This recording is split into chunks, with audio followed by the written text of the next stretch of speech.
Welcome to a World of Good podcast. I'm Nate Tatman. And I'm Andrew Gale. And we are two friends who love Jesus, care about the church, and travel the world to share stories of people who do the same. Our conversations happen in all kinds of places. Like a coffee shop and an airport terminal. Or even the back of a crowded taxi. But no matter where we go, from Argentina to Zimbabwe, we capture stories of the good God is doing around the world. And we hope those stories will do you a world of good.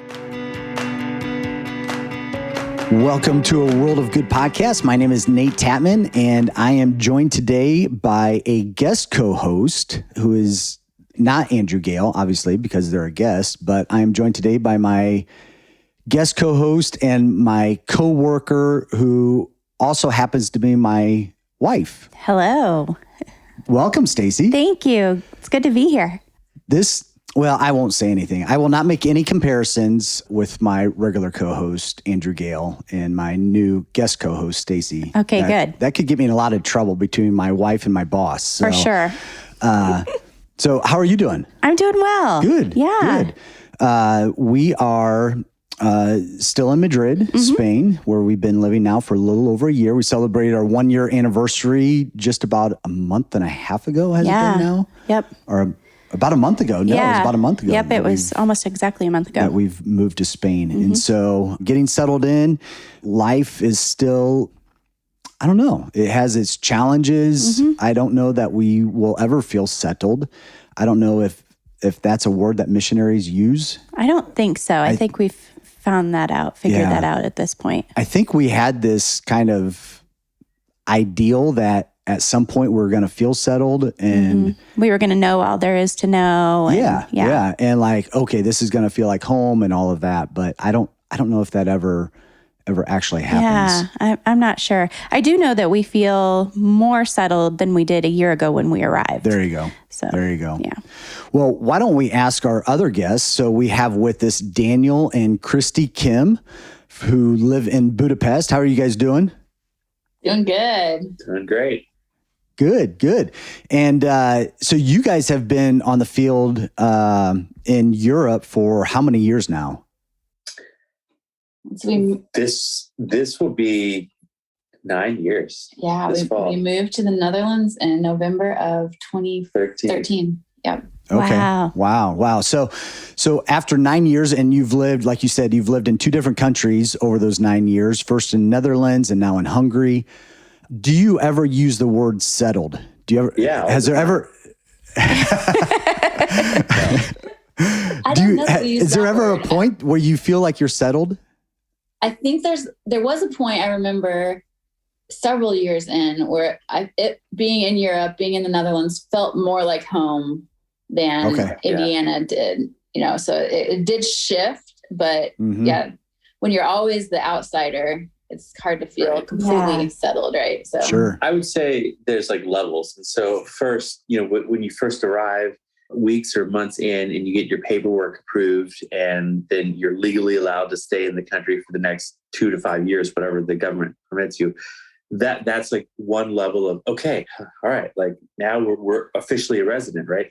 That's a good feeling. Yeah. Then it takes a few years, probably at the least, to start to feel more like settled. But then you're also reminded regularly that you're a foreigner, you're a guest, and you don't know all the stuff intuitively that everyone else knows in terms of which days the places might be closed or it definitely helps to have an adaptable personality and Sure. used to flexibility. Sure. Well, we wanted to have Daniel and Christy on to help us and give a update in all that is happening and has been happening with Ukraine. So as we mentioned earlier, Dan and Christy, you guys live in Budapest and you have been back now for how long? Because you guys were in the U.S. for about 6 months, right? 6-7 months for home assignment? It ended up being about 9 months, Almost right? 9 months. And was it almost 9 months? Okay. Almost, yeah. We've been back for about a month and a half now, right? Yeah. I think we came back around March 9th. Yeah, So. March 10th or so. Yeah, something like that. Okay. And so by the time you guys landed, we had been in this crisis, this invasion, this war now for a few weeks, maybe 3 weeks or so. Things probably didn't go as you had anticipated prior to the war in Ukraine.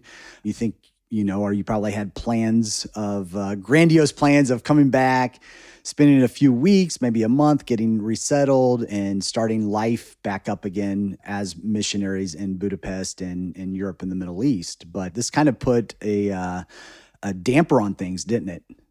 Yeah. It definitely affected the pace at which we wanted to kind of re-enter our home and culture and the pattern of life here, the rhythm of life. But it's been good. Yeah, it's been good. I mean, we've had to function a lot quicker than we otherwise would have, in terms of we just don't have the luxury of time to get the house cleaned and properly, the way we'd want it to be we being vacant for, almost 9 months, because we had guests that were going to be coming soon to stay with us. And so 3 days after we landed, we drove north through Slovakia to Krakow, Poland, to pick up 2 young women in their early 20s from the Church of God in Eastern Ukraine. Or one is from the Church of God in Eastern Ukraine, and they had fled Ukraine to Poland, and then we picked them up, and they have been staying with us ever since, which has been a really neat adventure.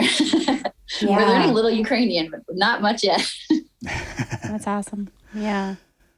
So you guys basically, maybe just for our listeners, maybe share a little bit of the context, geographic context of where you're located, neighboring countries, borders that touch Ukraine. Because as far as proximity goes, those that are on our team, you guys are closest in proximity to what's happening in Ukraine. Yeah.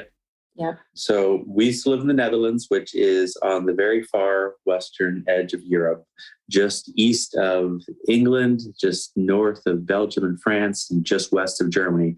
And then we relocated to Budapest, Hungary, which is in Central Europe or Eastern Europe, depending on who defines it. Most Hungarians would say this is Central Europe.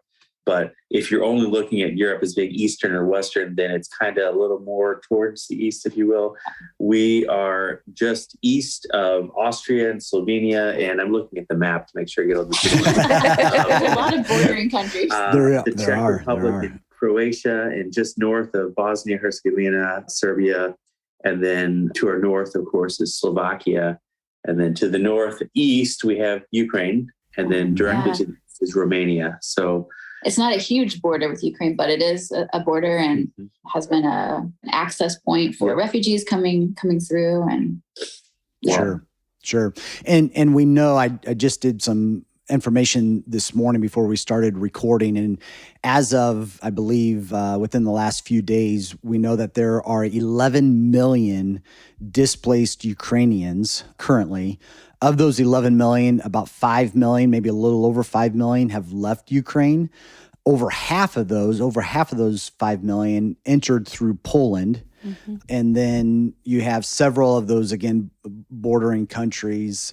Romania, for example, which I think shares the next largest border with Ukraine. They've taken in a little over 750,000 refugees. Russia, a little over 500,000. Hungary, which you guys don't share a big border, but you do share that border, and just under 500,000 have come through the Hungarian border. Also, for our listeners, there are 3 countries that border Ukraine: Poland, Hungary, and Slovakia, that are part of the Schengen zone.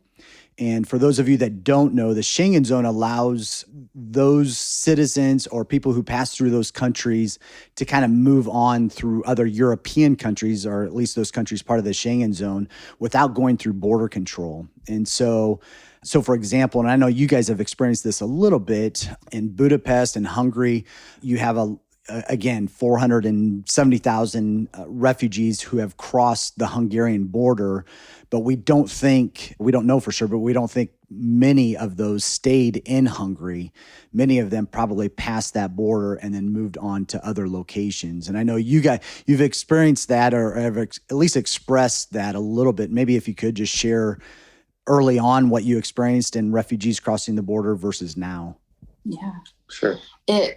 Every day, every week for sure, sometimes every day, things are changing. So that first week back, I think it was so many people were crossing through the border in Poland, yet Poland was starting to provide military support to Ukrainians. And so then there was a fear that those refugee corridors were going to be viewed as military corridors and were going to be targeted. So then there was this influx coming through the Hungarian border. That was going to be our second week here. And the train station was flooded with people. And it really just ramped up. And then that has kind of shifted again, right? Yeah. So. Yeah, a lot of the folks who I would say there are two groups of people largely who came down into Hungary from Ukraine. One group came from a region in southwest Ukraine called Zakarpattia or Transcarpathia. And this is a region that's kind of broken apart from the rest of Ukraine by the Carpathian Mountains and is filled with a lot of ethnic Hungarians, families who 100 years ago, 200 years ago, I don't know the exact history, spoke Hungarian or migrated up there from Hungary. And so a lot of those people maybe did come to Hungary to stay. Maybe they did come here to Budapest or on to other villages where their family's ancestry was from and where they still had connections or even relatives. But then the second group, which is probably the majority, just used Hungary as kind of a large corridor to their next destination. And so my first trip up to the border, I drove back a van with carrying 5 people and 2 small animals. Small, not cows. It could have been. We know a girl who's got a pet cow, right? It's true. But one was a lap dog, and then also a cat. The 2 ladies that had those animals, I drove them directly to the Budapest airport, which is where they said they needed to get to, and they were looking to fly on to somewhere in the UK where they had a brother. One of them had a brother, and they were hoping to get to him. The other 3 people I drove, it was like a grandmother figure, a grandfather figure, and like an 11 or 12-year-old girl. Came to find out they weren't related at all. It was just 3 random people that were traveling together for a stretch of their journey. And I don't know where they were looking to go, but they were coming down to Hungary. To the train station. In Budapest, which, has trains that go all over Europe. So, and at that time, that was the big stopping point. So the train station was flooded. It was a little bit of a tent city. Since then, pretty soon after that, actually, the government reorganized and moved all of the refugees coming through to one of the soccer stadiums. And so that became a place. So now the train station looks like it did before everything started, but that is kind of the hub. So. Yeah. Do you have a number on how many refugees are living there in Budapest at the moment? I don't. No. Okay. No. Okay. We'll look for that. Yeah. No worries. It's likely in flux so much too. I mean, you have people coming in, but then people leaving, and so to get an accurate number day to day. Yeah, and that's helpful maybe too for the listeners that coming from Ukraine into the EU, there's a 90-day window where you don't have to have a visa, you don't have to have a residence permit. You can enter Europe for 90 days. Americans can enter Europe for 90 days. But after 90 days, then you either need to leave or you need to file for some type of residency too. So we're still in this 90-day window from when the war started. And so a lot of people haven't had to decide or claim a status yet. I mean, a lot have, but a lot haven't had to. So I think that will be interesting too, once we kind of hit that 90-day window to see what the figures look like too.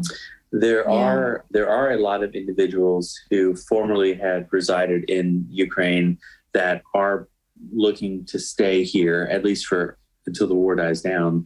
And these individuals I'm talking about are missionaries from America or missionaries from several other countries who had been living and serving in Ukraine in various places. And a lot of them have come here to Budapest, where, large international capital city. And there is the presence of a lot of organizations. So some of them, they have colleagues or bosses or home offices here in Hungary that they can kind of come and either stay at or change their duties from serving, in the various capacities that they've done in Ukraine to hosting refugees here, since they have the language abilities to speak Ukrainian and or Russian. And so there have been a lot of them that have come here and are looking at, well, we're going to be based here for the foreseeable future until we can go back to Kyiv or back to, whichever other part of Ukraine they were serving in.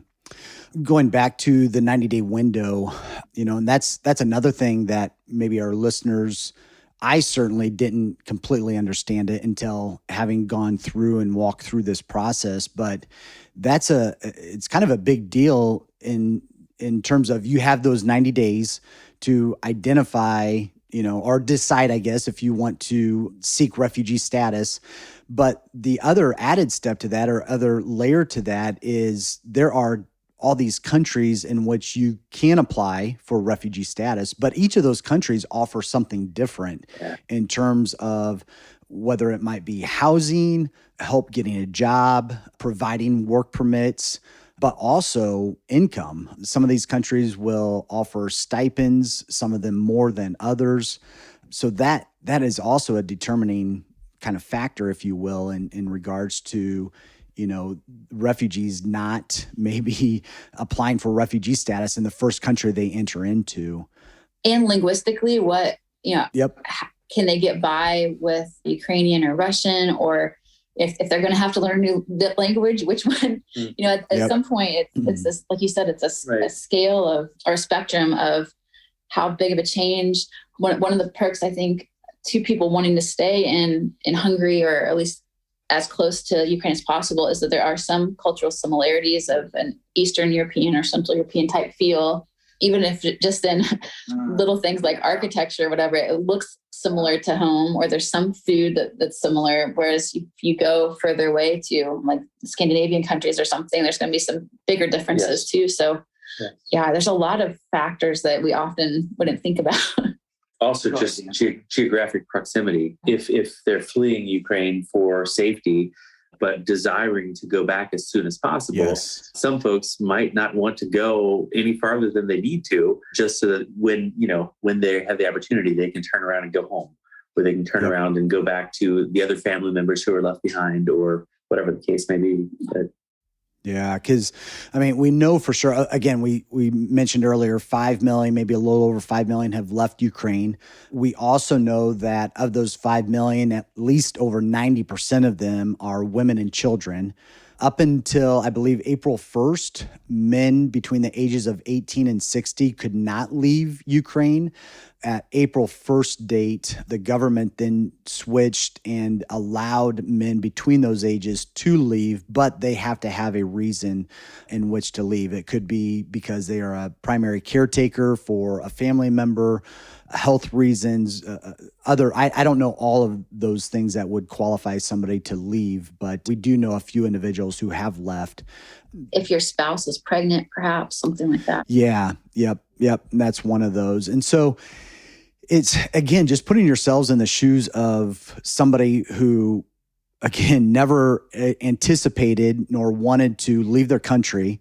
You enter into this foreign country, experiencing all of this trauma, kind of forced to make this decision within 3 months of completely resettling your life, maybe yourself, maybe with kids, probably without your husband, and trying to decide which country do I live in, with this, again, kind of hope in the back of your mind that maybe within a few weeks, maybe within a month, I can go back to my home country. Exactly.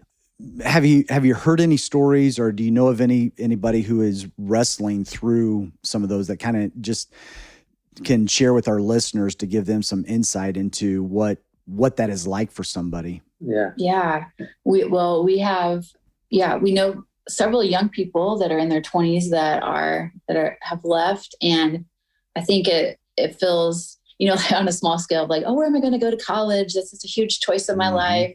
It's something like that, except with all this added burden of sometimes survivor's guilt of I got out of the country, but my family's back. People that, they haven't been able to contact certain members of their family, and that has occupied a huge part of their mental and emotional capacity. They're worried about these family members, but then now they're also supposed to start planning for, the next 6 months, up to 3 years of their life. It's this daunting kind of tension, or a split, really. Yeah. But and I can't, to be honest, I can't imagine if I had to be in their shoes, what my life would be like, and how I would wrestle with these questions and wrestle with these options or opportunities or lack thereof of what's best. Sometimes sometimes I do overanalyze situations, and I'm sure my wife's smiling here. I try to make, the absolute best possible decision. And sometimes that can be, that can be like overwhelming and like paralyzing. Paralyzing. That's the word. Like paralysis of just trying to figure out, all right, if I'm going to eat this sandwich, which one is the best one? That's a silly thing, but think about like a massive thing of, okay, if I'm going to move temporarily, perhaps, or for several years, or perhaps for the rest of my life, to a new country with a new language, a new history, a new culture, which one is the best one to go to? Is it the one where I know one person who I went to summer camp with 2 years ago or whatever? Or is it the one where I have some family members? Or is it the one where I've heard good things, but it's just unbelievably overwhelming. Another layer is, I know you guys, me and Stacy, have talked with the German Church of God too. We were talking with a couple pastors yesterday about the different waves and the different degrees of all these things we've just been talking about. So some people that, maybe got out in the first few days or weeks of the war, there was that I'm out, but my family or friends aren't. And then people now who have literally experienced a lot of incredibly intense things, direct war in their towns, have been able to get out. And the level of trauma that they've experienced is magnified, of course. And so, and those 90 days don't start until you have crossed the border. So, their 90 days just started, but trying to deal with to heal and make these decisions. I mean, it's a lot. Yeah, there are so many unknowns. I mean, even at this point, it's like, kind of living life, wanting to make wise decisions. And like you said, Dan, I think the term is analysis paralysis, but wanting to make good decisions for, yourself and your family, but not knowing, what the future holds in any way, shape, or form. Like Nathan mentioned, are we going back? Are we, do we need to, set up a home in a completely different country with a different culture, a different language? When do you start, learning the language? When do you start acquainting yourself with your, potentially your new home? It's got to be so difficult. Well, and making those decisions for yourself is one thing, but then when you have children who you're making those decisions on behalf of as well, you're also thinking through education and their own future, what would be best for their own future. So you mentioned that there are people from, several different organizations, other missionaries who they were serving in Ukraine, have come out of Ukraine and, are either settled in Hungary or other outlying countries. Wondering what kind of collaboration that has brought to this effort amongst, other nonprofits. What are you seeing? And we know a little bit about what you're seeing because we've spoken about it, but maybe just for the listeners, talk a little bit about what you've seen as far as collaboration goes. Well, one of the benefits of being here in Budapest is that Sophie's able to attend this international Christian school, and that has really helped us meet and connect with a lot of people there. And that's how we've been able to connect with some of these organizations too, that we've been able to tap into that. But Campus Crusade is an organization that has, I think, Ukraine as a hub for them. And they have something like 140 missionaries that are Ukrainian serving in Ukraine. And most of them have evacuated, and a lot are here in Budapest. Yep. You were able to connect through One Mission Society. Yeah, we've got good friends who they're kind of like the regional coordinators based here in Budapest for OMS, One Mission Society. And they have a team of missionaries who reside here in Budapest and oversee ministry in Hungary. They also have a team who serves in Ukraine. Obviously, they had to evacuate them. Mm-hmm. And so before the war began, they made all of them get on a train or a bus or a plane, I don't know what form it was, and leave. And most of them came here because their bosses were here and they said, hey, we've got a temporary place for you at least. Mm-hmm. Some of them, I think, went to different other countries where they had family or whatever. But they came here, and then they've been very instrumental in helping to spearhead a lot of the relief ministry that I've gotten to be a part of, that OMS has launched. And a lot of that has been physically driving supplies, mostly food and diapers, and some medicine and other things into Ukraine to distribute to congregations. There were a group of Reformed churches, but then those congregations, there's 108 of them that are a part of that network. And they're literally spaced all throughout the country of Ukraine. And so we've taken things up into kind of their central hub just across the border from Hungary. Not far, Mom, if you're listening. And then from that office, they've been put on various buses or cargo vans and literally transported all across the country, to Kyiv, to Kharkiv, to Mariupol, even to Bucha. Right after all that hit the news a week or two ago now, that very next day, I brought a load up, literally a ton of food. And the next morning, that was all going to be picked up and taken up there. And so, it's been amazing to see how within, there's the military effort in Ukraine, of course, and different governmental things, but we've heard mostly about different churches, and within the Church of God, of course, different pastors that are trying to connect and get people from one place to another, or host people as they're on their way through to safety, or all these different things, but also outside of the Church of God, and how people are working together. And these people that have been serving in Ukraine that know sometimes Ukrainian and Russian, or at least one of those. Every time Dan and the OMS group goes across the border, there's driver, but there's also someone translating. And so they've been instrumental in helping kind of be the bridge people to allow a lot of this ecumenical work to happen. So it's been really neat. Yeah, I think those stories are so encouraging to see how, groups that might not have worked together, in other circumstances have really come together to, make a big impact in this. Obviously, that's a bright spot that has come out of this incredibly, difficult, tragic situation. Yep. Right. And let me add real quick, what I've observed is just the mentality that we should all have, especially as Christians, that it's about we, not me.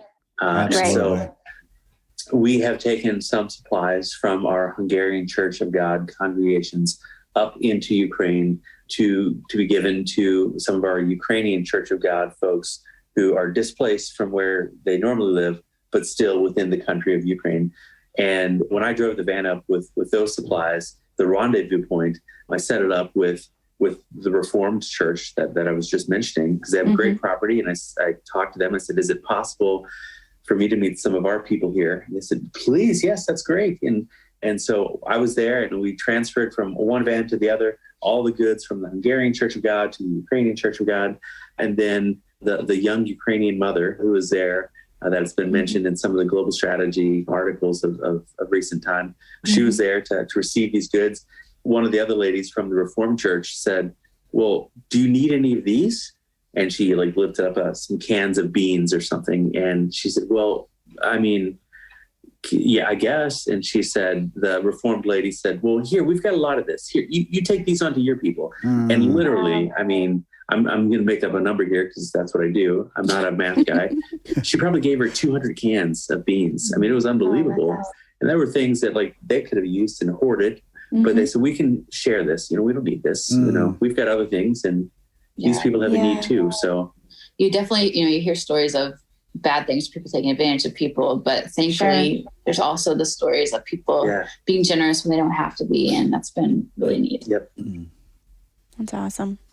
As you mentioned, the young Ukrainian mother, through our Global Strategy Facebook page, through the Three Worlds Facebook page, we've been giving a lot of updates on the Church of God in Ukraine, the pastors, the leaders, the congregational members, just the churches throughout Ukraine, what they've been doing. And so kind of with that, I'll just kind of give an update. If you haven't been seeing those, there's a lot been going on. And we have been grateful to collaborate with the German Church of God. We are able to send funds to them, who then they are able to pass those funds on to our main contact in Ukraine, a pastor in Ukraine, who's actually now in Germany. I'll share a little bit more about that here in a few minutes. But he is then able to distribute those funds to other pastors and Church of God congregations around Ukraine. So, for example, his church in central Ukraine, they feed up to 130 to 150 people daily. They currently have 28 refugees who are living in their church. They can sleep up to 40 people each night. They've provided food for over 1,500 refugees so far. They have taken in 10 tons of humanitarian aid and have distributed those either through their church or into their community.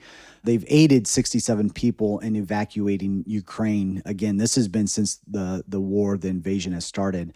Our pastor in northwestern part of Ukraine, he has literally put himself in danger, put his life in danger in the work that he has been doing. From his location in northwest Ukraine, he will take people to the border in Poland, drop them off there, and then he will pick up provisions, typically pick up provisions. And so far, he's picked up 120 tons of provisions that he then will drive across the country into the eastern part of Ukraine and distribute to church members there, congregational members, friends, other connections.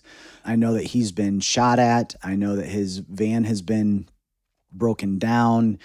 But he has literally, I just heard from him this morning that he just returned home from a recent trip in which, again, the locations that he's going to is, many of them are already occupied by the Russian army. And so it's unbelievable the extreme in which these pastors, these leaders are going and giving of themselves when no doubt they are already experiencing this trauma personally, Right. But yet they're going above and beyond.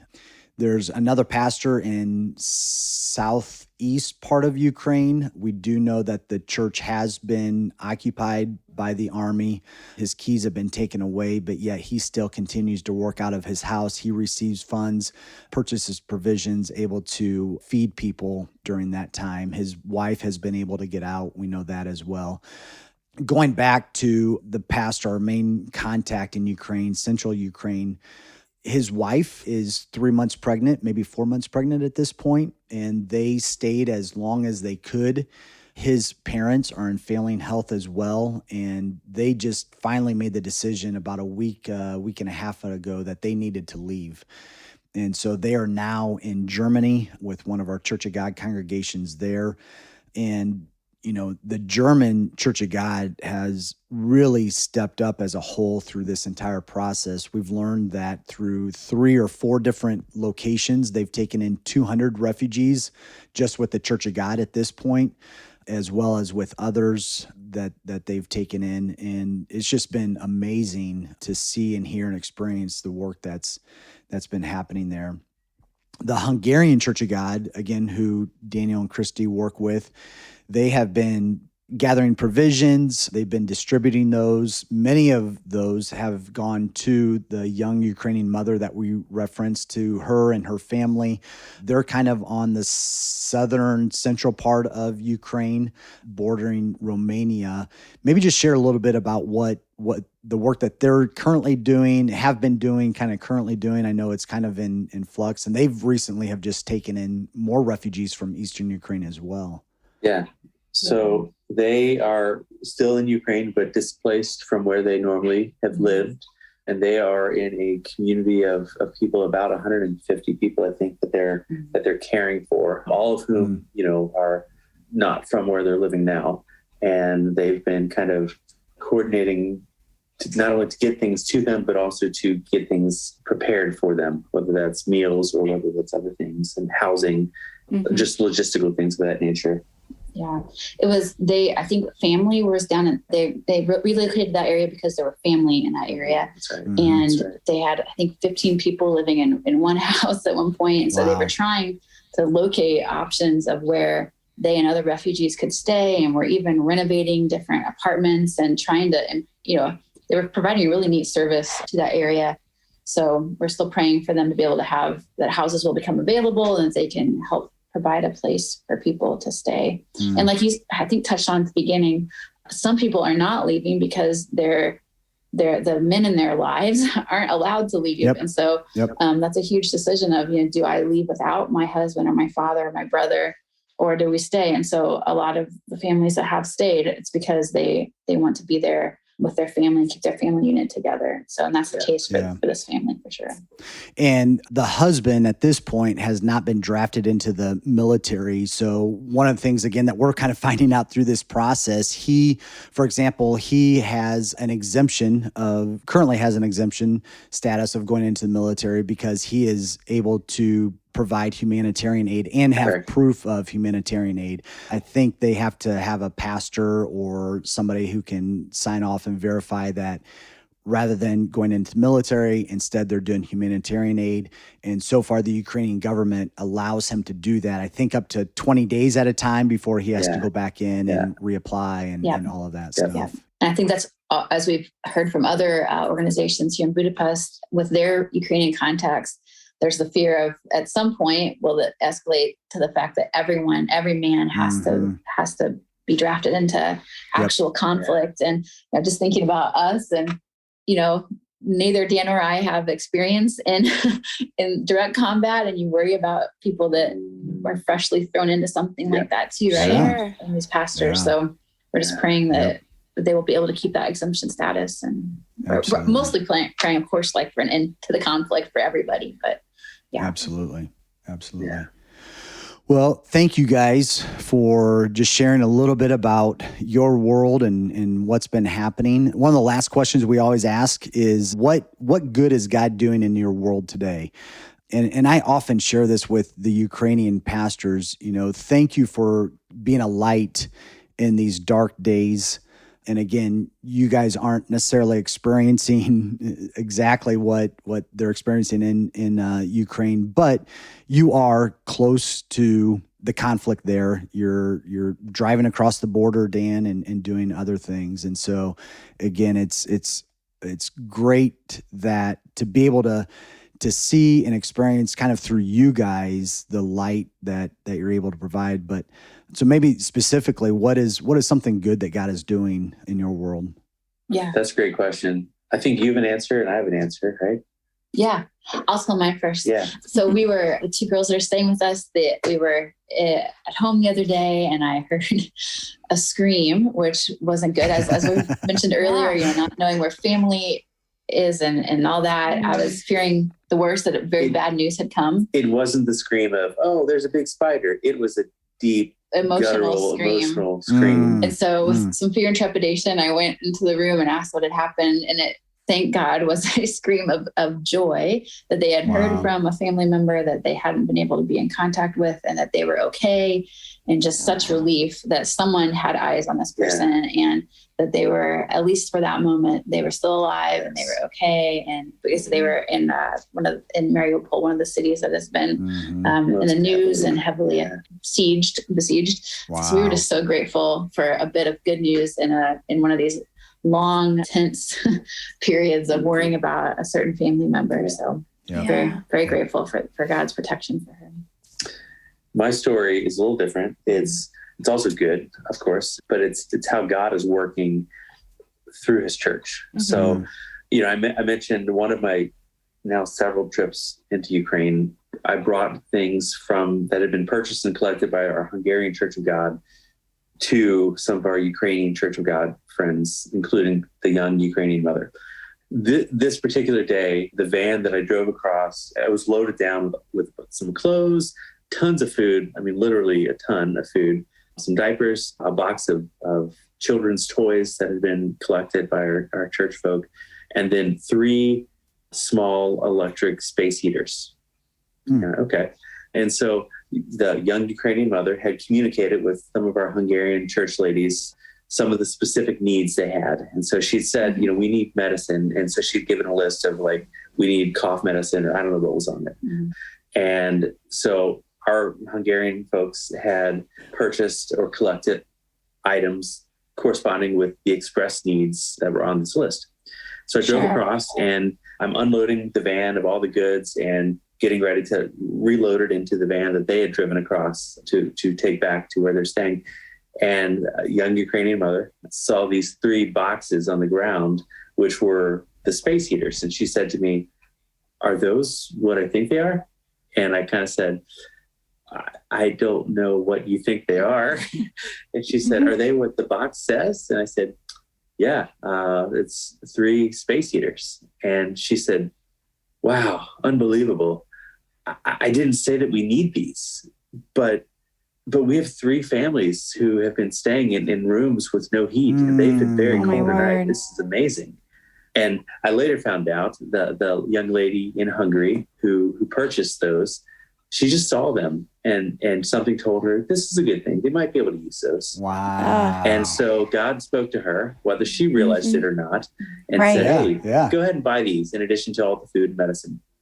And it was, the spring is starting here. I think a little bit warm. I know it just snowed in my parents' house in Indiana, but it's been a bit warmer here. So it was kind of like the end of the season, and they really don't have space heaters out anymore. And she happened to see them. And so it really was a neat story of how God knew that was a need and orchestrated it all. And it all happened. Incredible. Yeah. Wow. That is awesome. That gives me chills. Yeah, I know. I was just going to say that. I've got goosebumps. Wow. Well, again, thank you guys so much for spending this time and just sharing great insight into what you're doing, into maybe being able to communicate on behalf of some of the Ukrainians and what they've experienced and what they continue to experience through this again, just this dark time in that part of the world.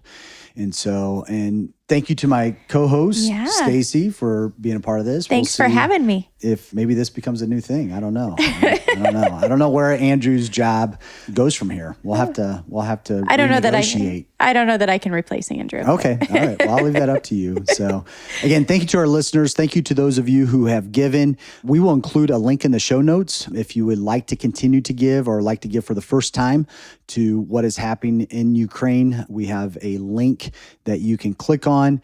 And once you click on that link, just write Ukraine in the comments, and that will make sure that 100% of what you donate will go to the efforts in Ukraine. No administrative fee is taken off. None taken out. That's Thank you. fantastic. Yeah. Thanks for having us, guys.